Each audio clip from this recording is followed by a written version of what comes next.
Paula Roy's Favorite Foods is made possible with the help of Farm Boy. It's all about the food.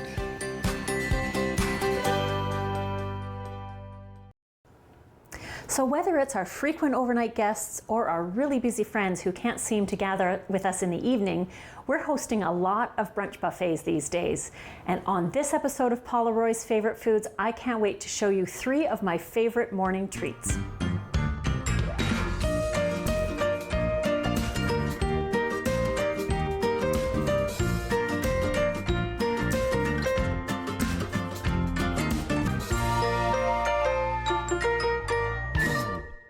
So today's first recipe is one that my family absolutely loves.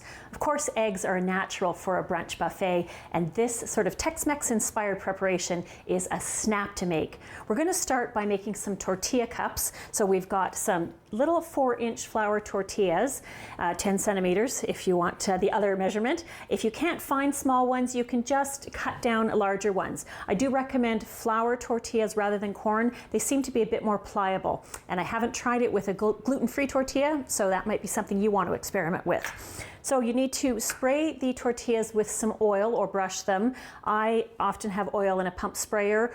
You can use your favorite commercial spray if you want, or you can just grab a brush and some oil and do it this way. This helps the tortillas crisp up as they're cooking. So it's pretty straightforward. Just give them a little brush, flip them over, and brush the other side. Once the tortilla is ready, you're going to pick it up and fit it into a regular sized muffin pan. Just kind of fold it as you go, making sure that the center is open so you have a space to pour in the egg mixture. I like to press down enough to make sure I've got a flat bottom so that it will sit on a plate. So we're going to repeat this with our remaining tortillas. I'm using canola oil. You could use avocado oil, another vegetable oil. You could also use olive oil if you prefer.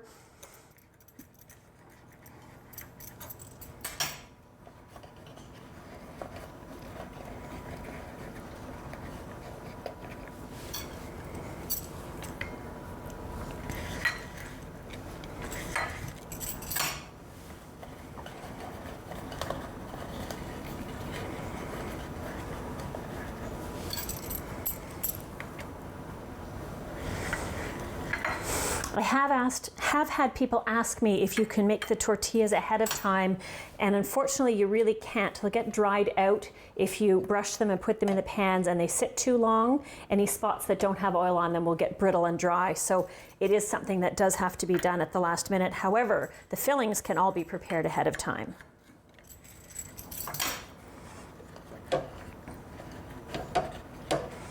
There, I think we're going to be good with 9 cups in this case. Just going to give my fingers a little wipe. And now we'll move on to our filling. So as I've mentioned, it is egg-based. So we're just going to crack our eggs into a measuring cup, and the reason for that is it makes it easier to pour into the tortillas. I have done one-handed egg cracking, but I don't trust myself to do it flawlessly. And a chef told me once to crack eggs on a flat surface rather than using a knife or the edge of a pan, because you risk denting and putting any contaminants into the egg itself. This way the egg just gets pulled open rather than pushed in. And these eggs are at room temperature. I'll be talking a lot about eggs this season because they're one of my favorite ingredients, and room temperature eggs are a lot easier to beat. We're just going to add a little bit of salt and pepper to the eggs. You could absolutely get into other seasonings depending on your audience. If you have little kids, you may not want to add a lot of heat, but if you have adventuresome diners, you could put in some hot sauce, some fresh herbs, whatever you want. So I'm just going to give these a quick little beat. Just want to really make sure that the yolks are broken and that the whites are reasonably incorporated. That's pretty good. So now we're going to pour this mixture into the tortilla cups. Actually, we're going to change things up today. I think we're going to put the fillings in first this time, see how that goes. So we've got some cheese, I've got some cooked bacon, and you want to resist the temptation to put in a ton of fillings. The eggs will expand as this is cooking, and so you don't want them overflowing the tops of the tortillas. So I'm just going to put in about a half a teaspoon of each of our 4 fillings. You could use ham instead of the bacon if you like. You could use shredded cooked chicken. You could use pancetta if you wanted, or you could simply omit the meat entirely.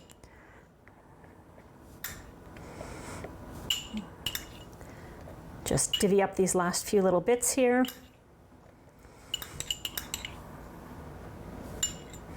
There we go. And we're going to cut some red peppers and some green onions. You could choose to add tomatoes, green peppers, really very, very flexible dish, whatever your family likes. I find green onions pack a real flavor pop without being overwhelming, and they don't need to be pre-cooked like regular onions would in this dish, so that's why they're a favorite for this. We'll just do this by hand.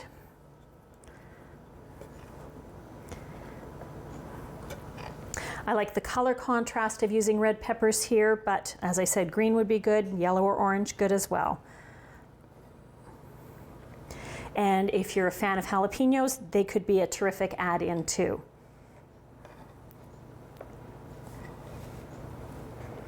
All right, now we'll sliver up a little bit of green onion top. And again, we don't need much.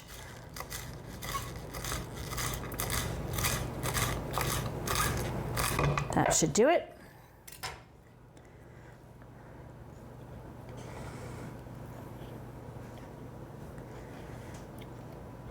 If you wanted to serve these at room temperature, you could absolutely bake them, say, an hour before your brunch event, and they would be just perfect to sit out on the counter for that amount of time. And last but not least, cheese, because the combo of cheese and eggs is such a good one.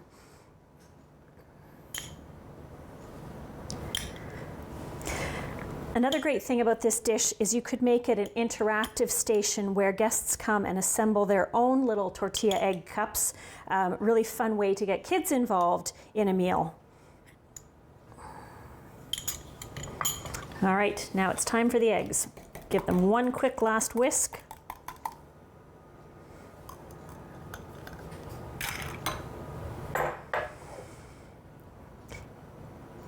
And you just want to divide it fairly evenly among the tortilla cups.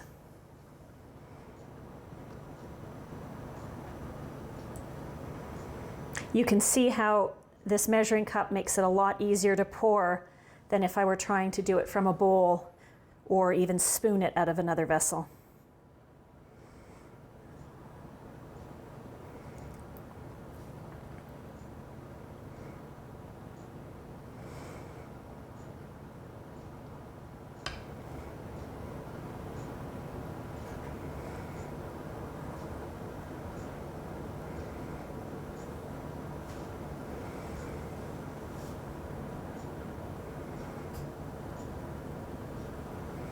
All right, our tortilla cups are all filled with our delicious fillings and eggs, and I'm going to pop them in the oven for about 13 to 15 minutes until the eggs are cooked through and set in the middle. Okay, our breakfast tortilla cups are out of the oven, and don't they look fantastic? I love how free-form they turn out with the way the tortillas get folded. We like to serve them with a little bit of salsa on the side for people to spoon on top. They're great with ketchup. You could use sour cream, really whatever your favorite Tex-Mex condiment might be. So I hope you enjoy trying this yourself.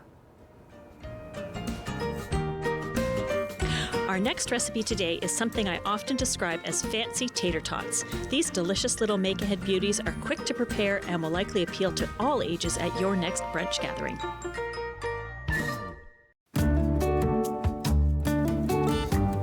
Welcome to CUNY News and Events on Rogers TV, Channel 22. I'm Ramon DeFranco, and I'm here at the Westboro Farmers Market at Byron Linear Park at the corner of Richmond Road and Golden Avenue. The market runs every Saturday until October from 9 a.m. to 3 p.m. It features more than 60 local small vendors offering fresh seasonal fruits, vegetables, baked goods, prepared food, crafts, and live music. All made or grown within 100 kilometers of Ottawa. The market provides a friendly community vibe ideal for a leisurely Saturday visit.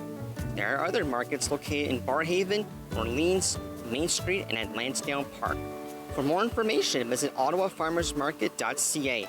To have your community news for events listed on our website, please go to rogerstv.com, click on events, and post your event. That's it. October 5th, 2014, my daughter was hit by a train. She was walking along the sides of the tracks, and it shattered her world.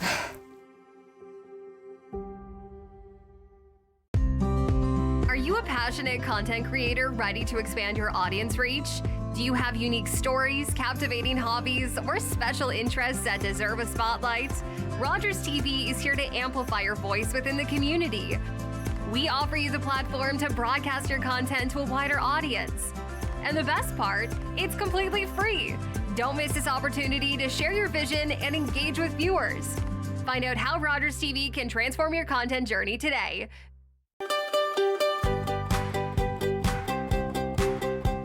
Paula Roy's Favorite Foods is made possible with the help of Farm Boy.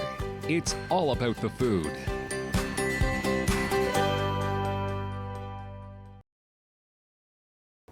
I love cooking with eggs. They're just so easy and delicious and nutritious, but I've learned that sometimes when you crack them, it can be really hard to fish a bit of shell out of a bowl. I'm gonna try today and actually put shell in on purpose, even if I have to break a piece off. If you try to get it with your finger, it just seems to run away. Trick is, use the egg shell and it'll be magically attracted and no more shell in your bowl.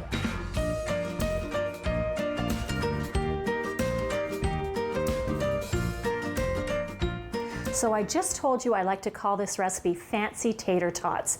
They're that and they're so much more. So easy to make. And they came about because I had some leftover mashed potato one day. I guess one of my kids must not have been home for dinner. So simple to make. We're going to mix together mashed potato, a little bit of beaten egg to hold it together, some delicious add-ins, and we'll pop them into this muffin tin and bake them. So I'll show you how it's done. We've got our mashed potatoes. These don't have anything added to them. There's no butter or cheese or milk or cream. If you do have those, it's fine, but they may be a little bit runnier to work with. So that's why I like them plain. You can even freeze leftover mashed potatoes and make this recipe later if you want. That's what I've done today. So we're going to start by adding our beaten egg. And again, it's a room temperature egg.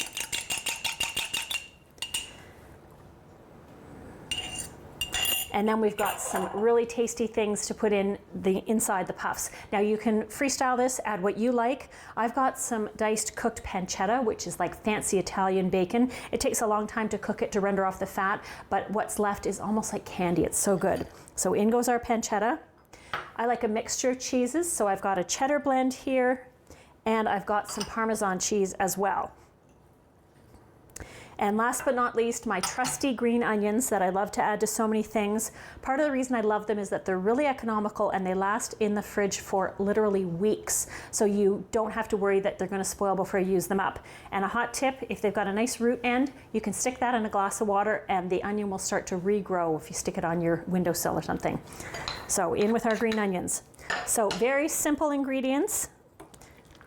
And of course, instead of pancetta, you could use cooked bacon, you could use ham, you could even use salami, that would be kind of fun. Or of course, skip the meat completely.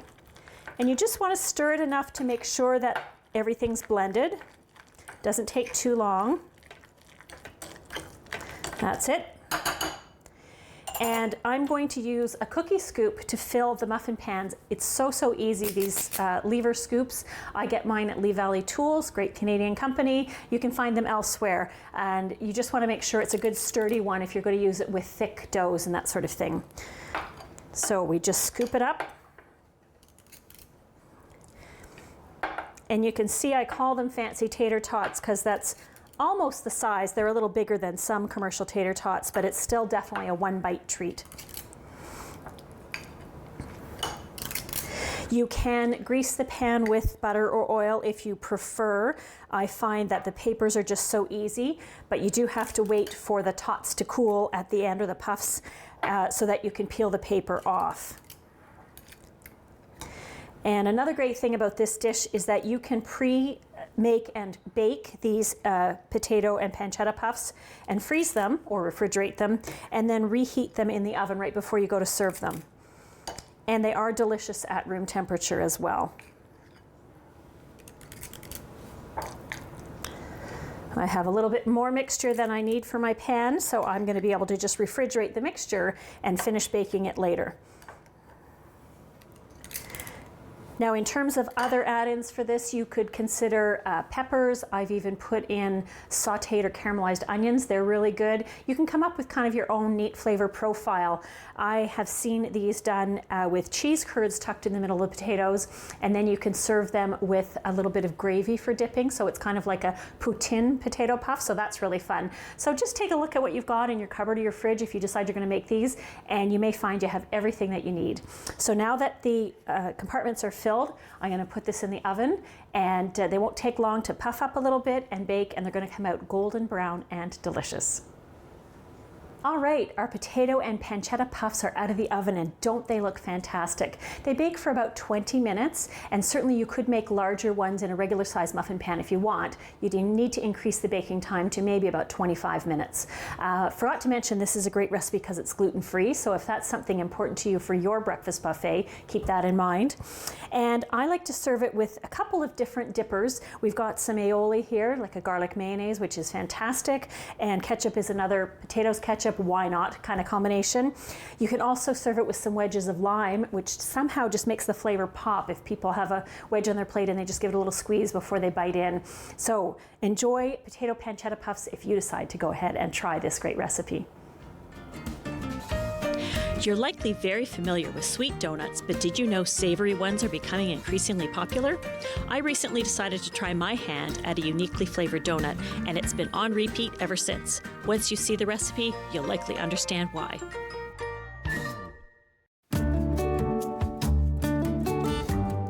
Welcome to Community News and Events on Rogers TV, Channel 22. I'm Ramon DeFranco coming to you from the Nepean Sportsplex. Are you looking for fast-paced action and community spirit? Then look no further than Nepean Raiders hockey. The Raiders offer thrilling matchups right here at the Steve Yzerman Arena, where rising stars battle it out on the ice. Visitors can enjoy a lively atmosphere filled with music, fun, and affordable snacks. Families, friends, and hockey lovers alike gather to cheer on the red, white, and black. Whether you're a diehard fan or a first-time visitor, Raiders hockey delivers excitement. Visit NepeanRaiders.com for their full schedule and bring the whole family. To have your community news or events listed on our website, please go to RogersTV.com, click on events, and post your event. That's it. This show is so much more important than our marriage. Tuesdays and Wednesdays on City TV. Oh, yes.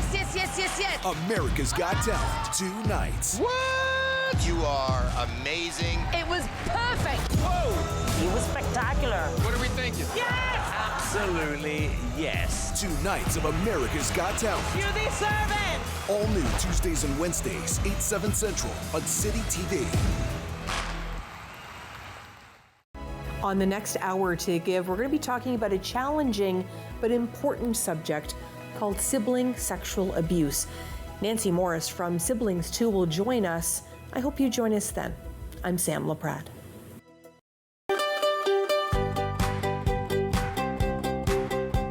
Paula Roy's Favorite Foods is made possible with the help of Farm Boy. It's all about the food.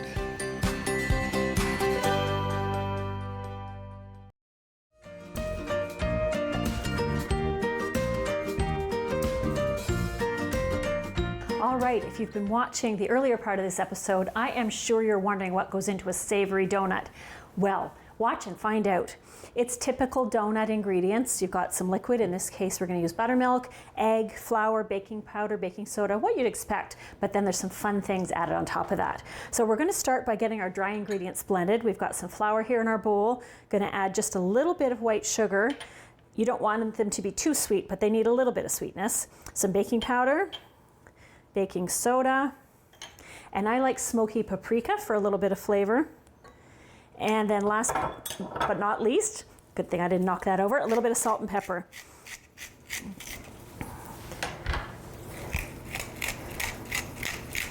All right, so we're going to give that just a little stir to blend it, and then we'll get our liquid ingredients ready.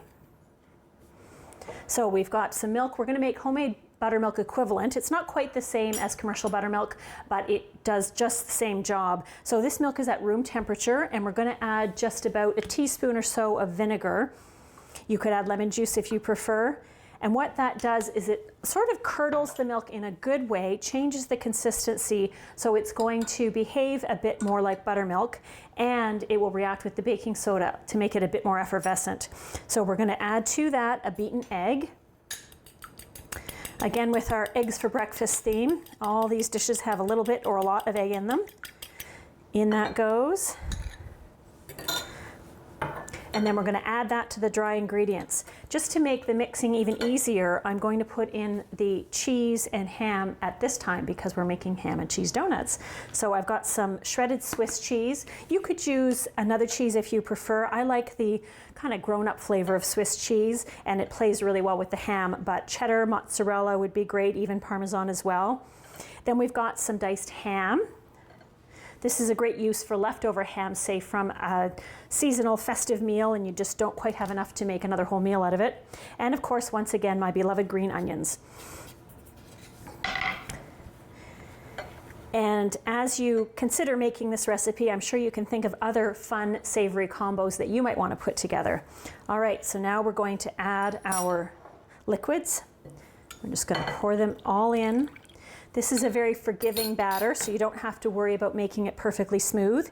You just want to make sure that the flour is completely moistened with the liquids, and then it's pretty much ready to go.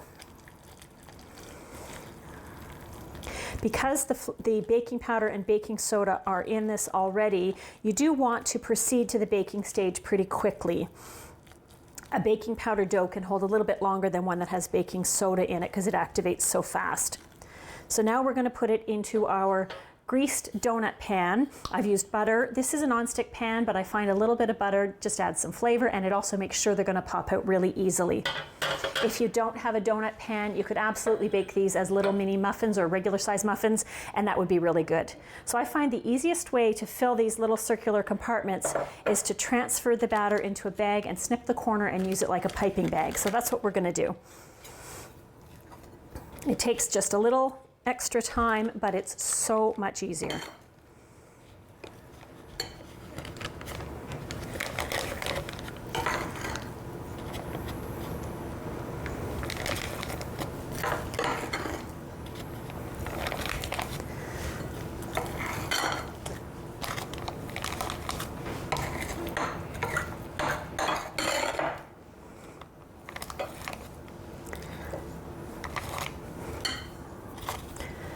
Okay, our bag is filled. Just wipe down the outside so I don't get my hands quite so dirty. This was just to hold it up. That makes it a lot easier to fill. And we'll zip it shut. Got some scissors here to snip the corner.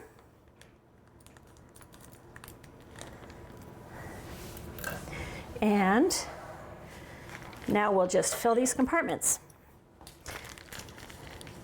You want them about 3/4 full. Look how easy that is compared to trying to spoon the batter in. So much faster.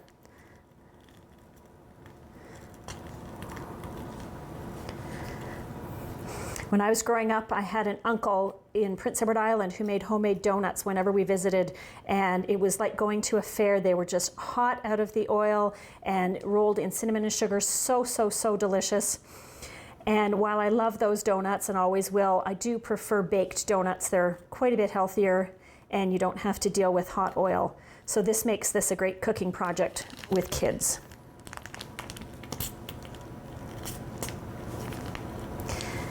And don't worry if they're not filled exactly. It's a pretty forgiving recipe.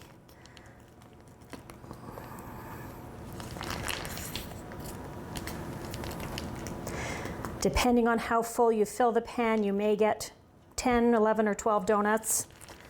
I never know till I get to the end.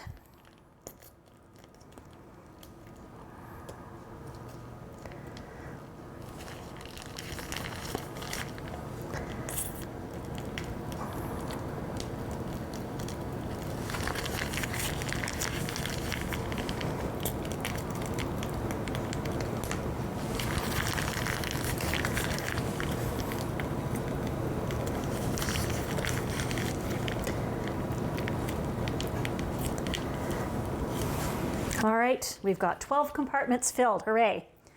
So these will go into the oven, and I think it's about 15 minutes or so, I can't quite remember, I'll have to check, that they bake. A great way to tell when baked goods like this are done is to use an instant read thermometer. They should be about 190 degrees Fahrenheit, same with a loaf of bread and so on, and then you'll know that they're done. While they're baking, we're gonna mix up a little glaze to put on top, so stay tuned. Oh my gosh, I wish you could smell these donuts. They smell so good. They were ready in about 13 minutes at 375, so pretty quick to bake. And you can bake them ahead and freeze them and reheat them beautifully, just in case you want to have that option. I like to have a flexible plastic knife to get them out of the pan if they need any little encouragement, and that keeps them from getting damaged in the process. So we'll quickly make our glaze. We've got a little bit of mayo. We're going to add some mustard. I would say about 2 tablespoons of mayo and maybe a tablespoon of this very noisy, lovely Farm Boy yellow mustard. You could add in some Dijon if you want a little bit of a kick. And then I'm using Farm Boy smoky honey. It has such a great flavor. I find it's a nice match with the Swiss cheese and the ham. And again, about a tablespoon or so. You could use a truffle honey, a hot honey, really whatever you want. And we're just gonna stir that up. And I loved glazed donuts, just the old school classic sweet glazed donuts, which is why I wanted these donuts to have a glaze on them as well. And you don't need to get artistic, just drizzle it on any which way, and you can spread it around a little, have it dripping down the sides. I love when I serve these how people are a bit surprised because they see the donut shape, especially if we turn them over this way. That's a good idea. You can see the outline of the bottom of the pan a bit better. And then they're so surprised when they bite into it. I had someone who told me they were expecting this to be lemon, with a lemon glaze.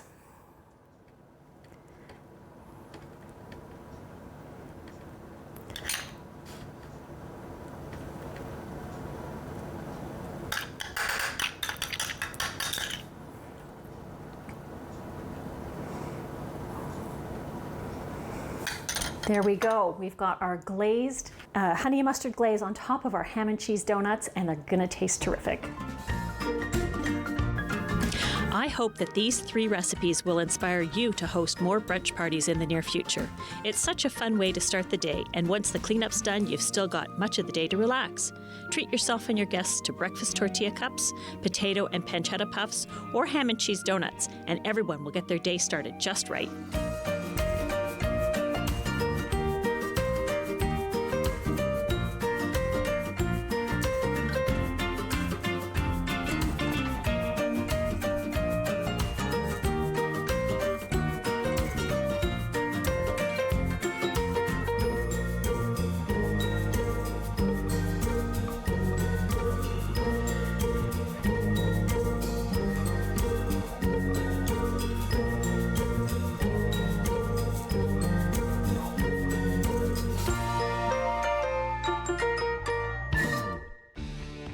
Connect with us by visiting our website or email us at comments@rogerstv.com. Public transit, garbage pickup, parks and recreation programs, snow removal on your street. How can you stay informed about these and other important local services? Tune to City Council coverage on Rogers TV. See your community leaders at work on Rogers TV City Council coverage. Hello, I'm Liz Dowdswell, Lieutenant Governor of Ontario. In 2008, carbon monoxide, a deadly invisible gas,